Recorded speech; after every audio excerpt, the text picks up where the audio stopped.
अवादा कंपनीला मागितलेल्या खंडणी संतोष देशमुखांचा अडथळा होता। कंपनीची बाजू घेत देशमुखांनी आव्हान दिलं होतं, म्हणून कराडसह इतर आरोपींनी देशमुखांची हत्या केली। सीआयडीचा मोठा दावा। संतोष देशमुख हत्या प्रकरणात न्यायालयीन समिती गठीत। माजी न्यायमूर्ती एम.एल. तेहलियानी यांच्या अध्यक्षतेत तपास होणार। 26/11च्या खटल्याचे न्यायमूर्ती म्हणून तेहलियानी काम केलंय। वाल्मी कराडला 7 दिवसांची पोलीस कोठडी। बीड न्यायालयाचे आदेश। संतोष देशमुखांच्या हत्येत सहभाग आहे की नाही या तपासासाठी कोठडी। बीड कोर्टाबाहेर कराड समर्थक आणि विरोधक आमने-सामने। दोन्ही बाजूचे वकीलही आंदोलनात सहभागी। पोलिसांकडून जमावाला पांगवण्यासाठी सौम्य लाठीचार्ज। आंदोलनकर्ते ताब्यात। हत्येच्या दिवशी वाल्मी कराडने संतोष देशमुखांना धमकी दिली। तपास अधिकाऱ्यांचा कोर्टात दावा। अपहरण करून हत्येचा कट रचल्याचा आरोप। कराडने आधी केलेल्या गुन्ह्यांची यादीही कोर्टात सादर। संतोष देशमुखांच्या हत्येआधी आरोपी वाल्मी कराड, सुदर्शन घुले आणि विष्णू साठेमध्ये संवाद आणि देशमुखांच्या अपहरणाची वेळ मिळती जुळती। तपास अधिकाऱ्यांची कोर्टात माहिती। वाल्मी कराड, चाटे आणि घुलेमध्ये 9 डिसेंबरला दुपारी 3:20 ते 3:30 संवाद, तर त्याच दिवशी संतोष देशमुखांचं 3 वाजता अपहरण झाल्याचा एफआयआरमध्ये उल्लेख।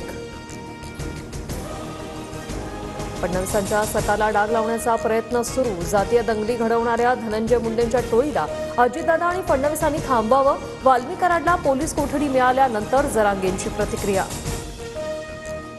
मराठा काय करता? मीही 96 कुळी मराठा। जातीयवाद केल्याचा आरोप करत कराडच्या पत्नीचा जरांगेंवर हल्लाबोल, तर धस, सोनावणे, दमानी यांच्याही अनेक गोष्टी समोर आणणार मंजली कराडचा इशारा। परळी आणि बीडमधील तणाव कमी करण्यासाठी गृहमंत्री देवेंद्र फडणवीसांसोबत चर्चा करणार। मंत्री पंकजा मुंडेंची प्रतिक्रिया। वाल्मी कराडवर मकोका अंतर्गत कारवाई केल्यानंतर समर्थक आक्रमक। पांगरी ग्रामस्थांकडून परळी बीड रोडवर टायर जाळून आंदोलन, तर मोबाईल टॉवरवर चढत समर्थकांची घोषणाबाजी।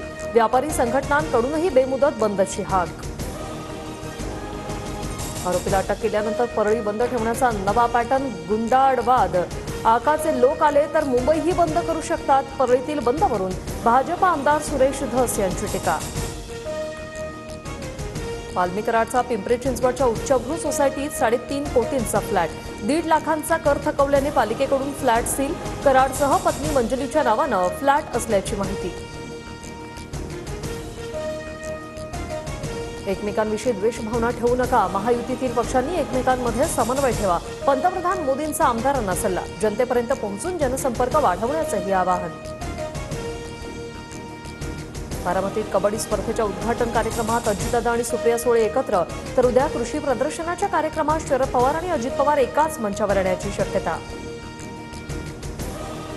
नागपुरात मानसोपचार तज्ज्ञांकडून 100हून अधिक मुली महिलांचं लैंगिक शोषण। ब्लॅकमेल करत वारंवार शारीरिक संबंध ठेवल्याचा धक्कादायक प्रकार। हुडकेश्वर पोलिसांकडून आरोपीला अटक। पत्नीविरोधात 6 आरोपी म्हणून गुन्हा दाखल। आयएनएस सुरत आणि निलगिरीसह वाक्षीर पाणबुडी सेवेत पंतप्रधान मोदींच्या हस्ते मुंबई डॉकयार्डात अनावरण, तर गेल्या 3 वर्षात भारतीय नौदलात 4थी युद्धनौका दाखल।